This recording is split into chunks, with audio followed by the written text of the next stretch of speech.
So you both are Christians, followers of Jesus, and you both admit that you had porn addictions? Yes. Yeah. Walk us through that, bro. Well, as a kid, I was sexually abused about the age of 7 or 8, and that exposed me to porn.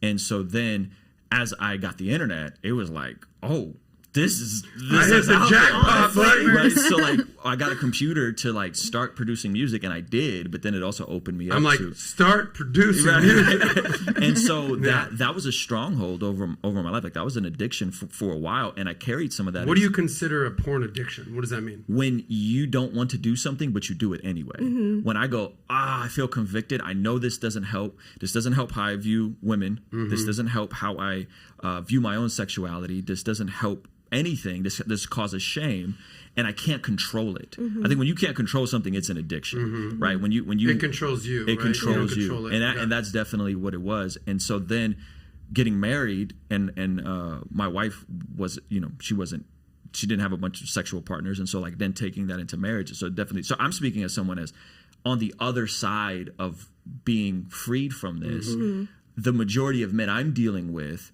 this isn't causing a net positive to their life. This is hurting them. This is inhibiting. And I guess the pros of OnlyFans is that at least the creators are in control. Yeah. Historically, porn has been really bad. Really bad. A lot of overlap with human trafficking. Yeah. Really toxic stuff. So I think the only positive I would say is like, well, at least the creators are in control. At least as far as I know, this isn't connected to sex trafficking where there's pimps in the porn. Like that was a real thing 10 years ago. So, but I would I would ask, man, the dude that's looking at this stuff, is this causing him to add a net positive to society? Is this causing him to be, or is this causing him to insulate deeper, to grow more dysfunctional, have more issues with his mental health? And so that's how I would look at it on a macro scale. And then I think from the creation of said content, then you filter that out. So it's less about what you and your husband do in your guys' home. It's more like, does it distort and does it add a net positive to society? And I think it's hard to justify that. Why don't you add in, because tell us what you were dealing with, and then how you've religion or your husband have helped this problem. So I was exposed to it at a very young age as well. Porn, yeah. And I've actually talked about this openly on my channel as well. And I was the ugly duckling, right? I was the ugly kid at school. So I was looking at it as, how can I get love? Like, this is my idea of love, right? This person, as a child, you don't know what this actually is, right? Your brain hasn't developed enough to understand, fully grasp what you're watching and what you're seeing. And so for me, I thought, well, this is what people in love do, right? And yes, it is. Sex is a beautiful thing in the context of marriage. But I kept going down the rabbit hole, and it kept getting worse and worse. And what I was exposed to should have never been allowed to be filtered through my eyes. At what age?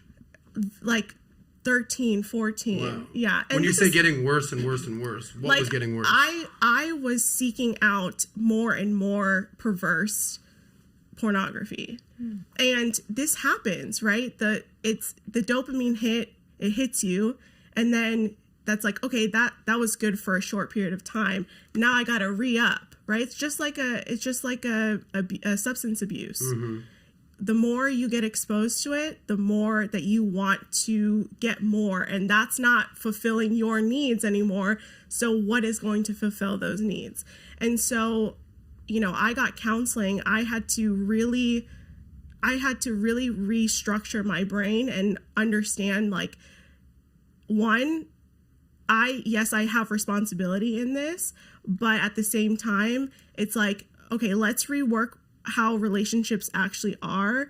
Women are not objects. We're, like Ruslan said, we're image bearers of God. And so for me and my husband has talked about this as well, also addicted to porn. And we have, you guys were dealing with the exact same problem. Yes, but in prior to you guys met? Yes, okay. Yeah, prior.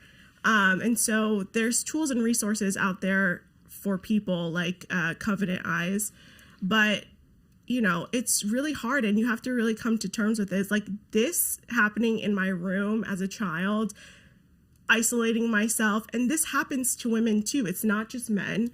And a lot of young women get into this very early in their lives. So, you know, it happens to both people, and luckily I got my situation figured out and the right therapy about it. But yeah, it's very scary. So if you like that clip, click right here to watch another, or if you want to watch the entire Saucecast, click right here.